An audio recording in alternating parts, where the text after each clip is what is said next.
You know that feeling when you walk into an arena for, like, a massive, highly anticipated game? Oh yeah, the energy is just electric. Exactly. The lights are blinding, the bass is literally vibrating in your chest, and the crowd is just absolutely buzzing. Right, you're wearing the jersey. You are primed to witness absolute history. Yes. But then the game tips off, and it's just, well, it's just fine. Just fine, yeah. Like, there are a few flashy dunks, maybe a quick highlight reel moment here and there, but there's no real tension. Right, you walk out entertained, but, completely unchanged by the whole experience. And that massive gap, right? That gap between sky-high arena-level expectations and a surprisingly familiar reality is exactly what we are diving into today. It really is. We are pulling apart the critical consensus on the new 2026 animated feature, GTA. Right, a movie that dropped into theaters with, honestly, the subtlety of a shattered backboard. Literally right during NBA All-Star Weekend. Yeah, carrying this ultimate heavy crown. I mean, a title that literally stands for greatest of all time. And of course, the real-world backing of its producer, basketball royalty, Stephen Curry. Exactly. So the mission for today's deep dive is really asking whether this movie actually earns that incredibly bold title. Right, does it live up to the acronym? We've gathered a massive stack of critical scouting reports for you today, pulling from places like Rotten Tomatoes, Roger Ebert, The Guardian. Also AP News, Common Sense Media, and even some highly technical animation-specific journals. Yeah, we really want to figure out if Jaywitt represents a genuine game-changing evolution in how we tell animated sports stories. Or, if it's just a beautifully rendered, high-budget exhibition game. Right. And look, if you're a parent dreading the prospect of another mind-numbing movie night, or a die-hard sports fan looking for your next cinematic fix. Or honestly, just someone fascinated by how TikTok and modern internet culture are fundamentally rewiring traditional storytelling. Yes, because the critical divide on this film is completely fascinating. The reviews are incredibly polarized. And to understand why, we really have to look at the playbook the filmmakers are using. Right, and the frantic pace at which they are executing it. Exactly. Plus, the voice actors who are desperately trying to hold the entire production together on the court. So let's start with the actual narrative foundation, the setup. Yeah, the best place to start. The film centers on a character named Will Harris, who is a small, scrappy, and hyper-determined goat. Right, harboring this massive dream of playing roarball. Which, I have to say, is just an incredible concept. It really is. For anyone who hasn't caught the trailers yet, roarball is this fictionalized, hyper-kinetic Animal Kingdom version of basketball. But when you look past that creative coding, the actual plot underneath is what's causing such a stir among reviewers. Yeah, because the critical consensus across almost all the major outlets is that the story itself is, well, the most basic paint-by-numbers underdog sports narrative imaginable. Oh, absolutely. Yeah. It hits every single predictable beat on the checklist. Literally every single one. The reviewers at AP News were particularly pointed about that checklist. Yeah, what did they say? Well, you have the undersized rookie desperately trying to prove his worth. Right, classic. You have the skeptical, hardened veteran teammates who just refuse to pass him the ball. Of course. You have the inevitable setback, followed by the swelling music redemption arc where he proves everyone wrong. Yeah, AP News argued that the film leans so heavily on these pre-packaged messages, the standard dream big and size doesn't matter tropes. Right, and they felt it actively harms the film. Their critique is basically that because we have seen this exact sequence of events executed in dozens of other sports movies, the emotional impact is significantly reduced. Exactly.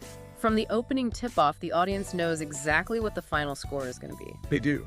But, I see the validity in that critique, but I kind of want to push back on the idea that predictability is inherently a fatal flaw. Okay, how so? Well, when I read those reviews, my mind immediately went to a well-worn pair of basketball sneakers. Oh, I like that. Right, like they aren't the newest, flashiest model. They don't have the latest carbon fiber technology embedded in the sole. No, but they're reliable. Exactly. They're incredibly comfortable. You know exactly how they support your ankle, and there are absolutely zero negative surprises when you lace them up. Right, you know what you're getting. So I wonder if a prepackaged, emotionally safe underdog story is actually a feature rather than a bug for a modern family film. That is the exact philosophical divide separating the legacy film critics from the family-focused reviewers in our sources. Really? Yeah, so while AP News evaluates the film based on artistic originality and like a desire to see the medium push forward. Sure. Common Sense Media analyzes it strictly through the lens of family viewing dynamics. Ah, that makes sense. And they concluded that this specific, calculated predictability is exactly what makes the film function so well for its target audience. Because it's safe. Exactly. When a studio mounts a release of this scale, especially one heavily promoted during All-Star Weekend, they are aiming for a true four-quadrant movie. Right, and in industry terms, that basically means it is mathematically engineered to appeal to all four major demographic quadrants. Right. Men, women, people over 25, and people under 25. And to capture that massive, diverse audience, you just can't risk alienating the youngest viewers with dark, subversive plot twists. No, you can't. Kids often crave that narrative safety net. They want the psychological reassurance that the small, determined goat is eventually going to hit the game-winning shot. They do. So the tension here is really between a film critic's desire for narrative innovation and a child's psychological need for an accessible, emotionally secure journey. Right, and the filmmakers clearly, unapologetically chose the latter. They did. However, that choice creates a structural problem.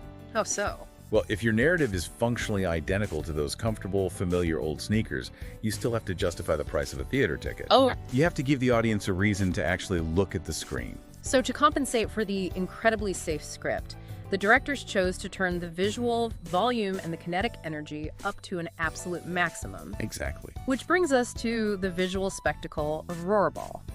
Because the animation is where the movie genuinely swings for the fences. Oh, absolutely. The reviews are packed with words like nifty, vibrant, and kinetic. And the anthropomorphic world building is just brilliant from a purely mechanical standpoint. It really is.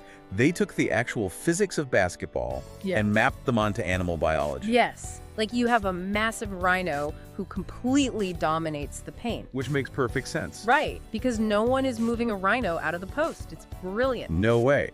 And you have a giraffe stretching the floor and playing high above the rim. And then you have Will, the goat, who has to rely on shooting from an absurd distance to avoid getting crushed inside. Which obviously is a beautiful direct nod to producer Stephen Curry's real-world playstyle. Totally. It is a highly clever integration of biology and sports mechanics. But, you know, that visual strength paradoxically introduces the film's most glaring weakness.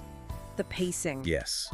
While the framing of the action is inventive, the speed at which that action is delivered is highly controversial. Yeah, reviewers, particularly the critics at The Guardian, described the pacing of the film as entirely chaotic. Chaotic is the word. They noted that the movie moves at lightning speed, creating this wall of noise and relentless motion that ultimately causes sensory overload. It's just a lot to take in at once. But, I mean, isn't that critique just exposing a generational divide?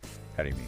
Well, we are talking about a movie aimed heavily at Gen Alpha. Right. This is a demographic that has grown up swiping endlessly through TikTok, watching split-screen videos where a movie plays on top while someone plays Minecraft on the bottom. Oh yeah, the iPad kids. Exactly. And they consume podcast audio at 1.5 speed. That's true. So to a kid whose brain is wired for that level of constant stimulation, a slow, methodical, 5-minute scene of a character sitting quietly in a locker room contemplating a loss isn't dramatic. Right, it's just boring. So I'd argue this chaotic sensory overload style is precisely how modern younger audiences prefer their entertainment delivered. You know, that is a very common defense of modern media pacing. Right?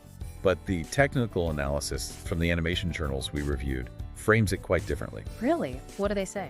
They acknowledge that G8 is deeply shaped by modern digital culture, branding, and shrinking attention spans. It is absolutely engineered for immediacy. Okay, so they agree on that part. They do.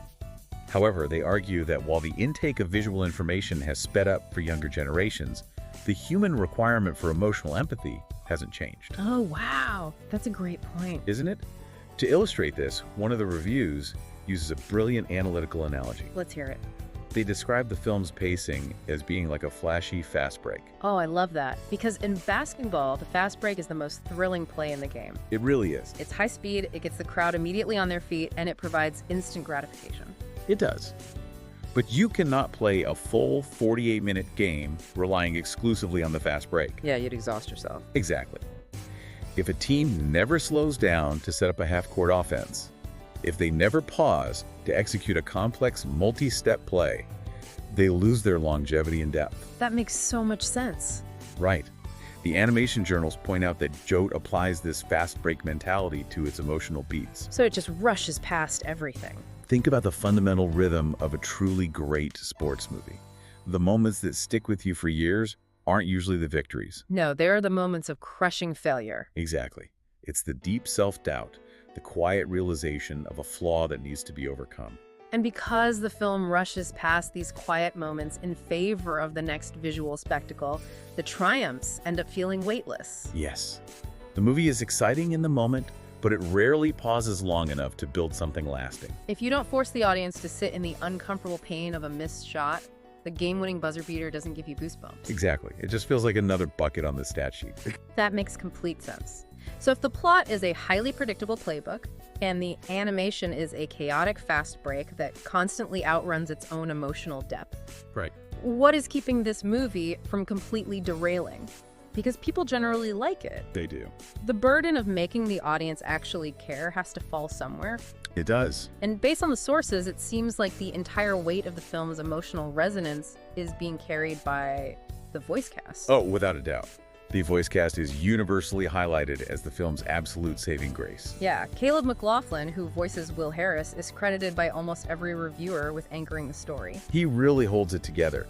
Even when the script falls back on cliches or the animation becomes too manic to follow, his vocal performance remains incredibly sincere and grounded. And injecting genuine sincerity into a computer-generated goat playing basketball is, frankly, no small feat. Not at all. Voice acting is incredibly difficult because you are often in an isolated sound booth, entirely disconnected from the physical action. Great, you're just alone with a microphone. Exactly. But McLaughlin has to make you believe this animal is fighting for his life on the court.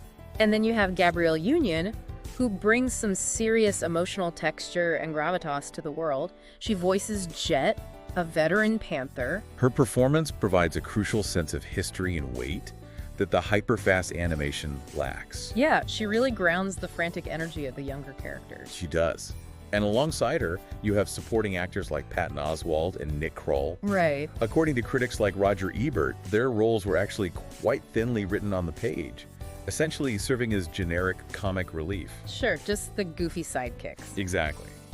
But Oswalt and Kroll managed to inject a massive amount of distinct personality into those skeletal outlines. It reminds me of a veteran point guard stepping onto the court to settle down a frantic, chaotic team. That's a great comparison. Right, like the game is getting totally out of hand, the young guys are sprinting back and forth, turning the ball over, and the veteran just holds the ball at the top of the key, calls a deliberate play, and forces everyone to take a breath. Yes, the actors are doing the heavy lifting to ground the spectacle. But I am curious how their grounded performances interact with the humor of the film. The humor. Yeah, because the reviews indicate the comedy is a very mixed bag.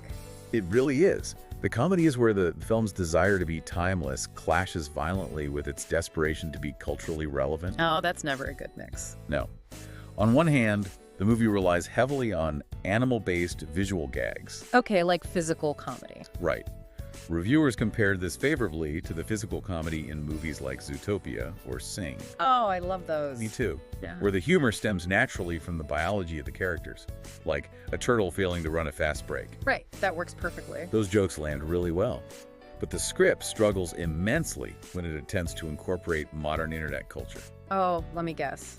They tried to shoehorn in a bunch of trending memes and social media references. You guessed it. Yeah, the sources mentioned crypto jokes, which is always a massive red flag in animation. Oh, a huge red flag. Because the pipeline for a high-end animated feature is usually, what, 3 to 4 years from script to screen? At least. So by the time a joke about a cryptocurrency crash or a TikTok trend actually makes it to the local multiplex, it is ancient history. It's totally dead. And that is the exact structural problem the critics highlighted. Yeah. These attempts to stay current risk dating the film incredibly quickly.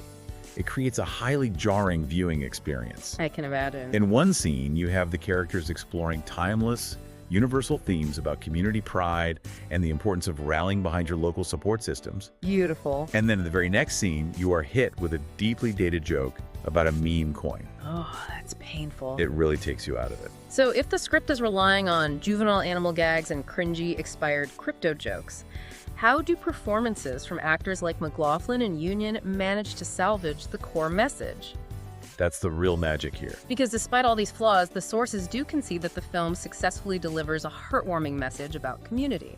It does. It is honestly a masterclass in performance, elevating the text. Wow. The script's exploration of themes like perseverance against systemic prejudice or redefining what true greatness looks like are executed at a very surface level. Right. Several critics noted that the dialogue often feels more like reading an inspirational, motivational poster than experiencing a fully realized three-dimensional story. Hang in there, baby. Exactly. However, the sheer conviction of the lead voice actors overrides the simplicity of the writing. So they sell the raw feeling, even if the words themselves are just boilerplate sports cliches. Exactly that. The vocal performances act as the emotional glue holding the fractured pieces of the film together. That's impressive. When Caleb McLaughlin delivers a monologue about refusing to give up, the audience believes the raw emotion vibrating in his voice. Even if the dialogue is something we've heard 100 times before. Precisely. The actors take a script that could have felt entirely cynical, corporate, and algorithmically generated, and they infuse it with just enough genuine heart that the audience still feels a twinge of real emotion when the final buzzer sounds. Which I think brings us to the final buzzer of our own deep dive today. Here we are.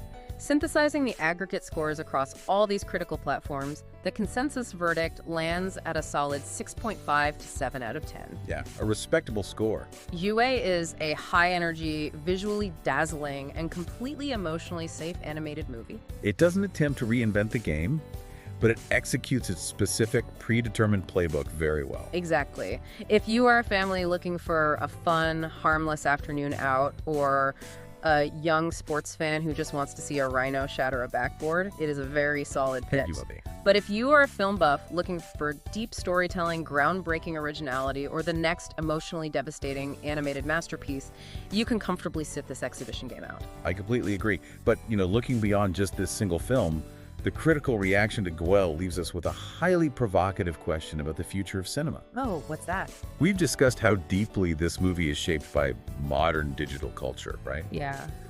The TikTok-style pacing, the reliance on instant gratification, the highlight reel approach to storytelling where we sprint past the quiet moments of character development. Right, skipping the struggle for the dunk. Exactly.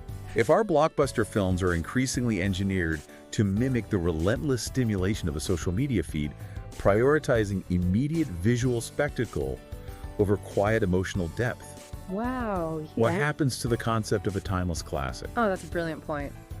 Are we entering an era where movies are explicitly designed to be consumed, enjoyed in the fleeting moment, and then forgotten just as quickly as a viral video? That is a heavy, fascinating question to ponder the next time you're sitting in the theater waiting for the lights to go down. It really is. Are we just swiping right on our movies now, looking for the next dopamine hit before moving on? Something to think about. Got any thoughts? Feel free to share your opinions or favorite moments in the comments below. I'd love to hear what you think. Don't forget to like, share, and subscribe for more reviews and content on the latest news, movies, dramas, and books. And hit the bell icon so you won't miss any new updates.